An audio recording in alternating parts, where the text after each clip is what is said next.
నిరంతరంగా పనిచేసి చలో విజయవాడ కార్యక్రమానికి గౌరవ ముఖ్యమంత్రి గారు నారా చంద్రబాబు నాయుడు గారు జూన్ మొదటి వారంలో వస్తున్నారు. ఆ రోజు కనుక మీరందరూ తరలి వస్తే మీ సమస్యలకు పరిష్కారం అక్కడ దొరుకుతుందని చెప్పేసి కూడా నేను మీ అందరికీ హామీ ఇస్తున్నా. ఎందుకంటే ఆ రోజు రాష్ట్ర కౌన్సిల్ సమావేశాలు నిర్వహిస్తున్నాం. మనకు రావాల్సినటువంటి 3 సరెండర్ లీవ్లు ఉన్నాయి. మనకు చెల్లించాల్సినటువంటి బకాయిలు 19,000 కోట్ల రూపాయల బకాయిలు ఉన్నాయి. మనకి ఇవ్వాల్సినటువంటి ఐఆర్ ఉంది, మనకి ఇవ్వాల్సినటువంటి పిఆర్సీ ఉంది. మరీ ముఖ్యంగా సిపిఎస్ను రద్దు చేయాల్సినటువంటి పరిస్థితి ఉంది. మరీ ముఖ్యంగా కాంట్రాక్ట్ అవుట్సోర్సింగ్ ఉద్యోగుల రెగ్యులైజేషన్ ఉంది.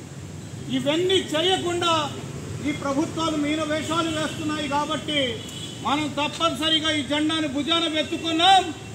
జూన్ మొదటి వారంలో గౌరవ ముఖ్యమంత్రి గారిని ఆహ్వానించాం. వారు తప్పనిసరిగా వస్తానని మాకు ప్రామిస్ చేశారు. ఆ రోజు కౌన్సిల్ సమావేశాలకి మీరందరూ హాజరు కావాలి.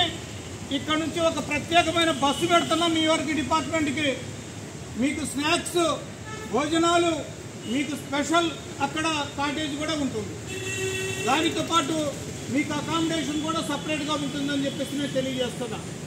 ఆ రోజు మీకు స్పెషల్ క్యాజువల్ లీవ్ కూడా ఏర్పాటు చేయడం జరుగుతుందని చెప్పి కూడా మీ అందరికీ తెలియజేస్తూ ఉన్నా.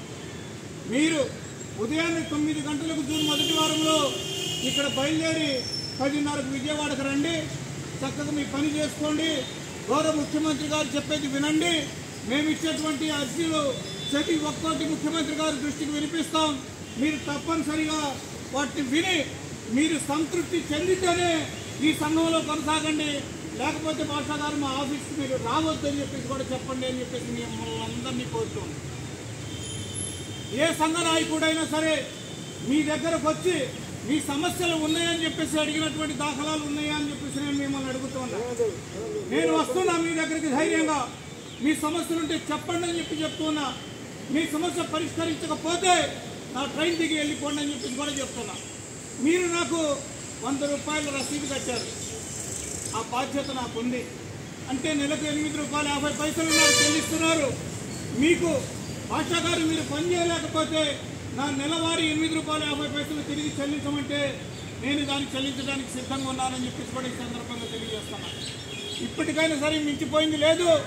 రేపు జరిగేటువంటి కార్యక్రమంలో మీరందరూ పాల్గొంటే తప్పనిసరిగా నేను ఈ విజయాన్ని మీకు అంకితం చేస్తానని చెప్పేసి కూడా ఈ సందర్భంగా తెలియజేసుకుంటూ ఆ రోజు జరిగేటువంటి కార్యక్రమానికి వేలాది మందిగా గుంటూరు నుంచి తరలి రావాల్సినటువంటి అవసరం ఎంతైనా ఉన్నదని చెప్పి తెలియజేసుకుంటూ మీరందరూ తప్పనిసరిగా హాజరై ఈ కార్యక్రమాన్ని విజయవంతం చేస్తారని పేరున ప్రార్థిస్తూ సెలవు తీసుకుంటూ ఉన్నాను. Comrades, thank you.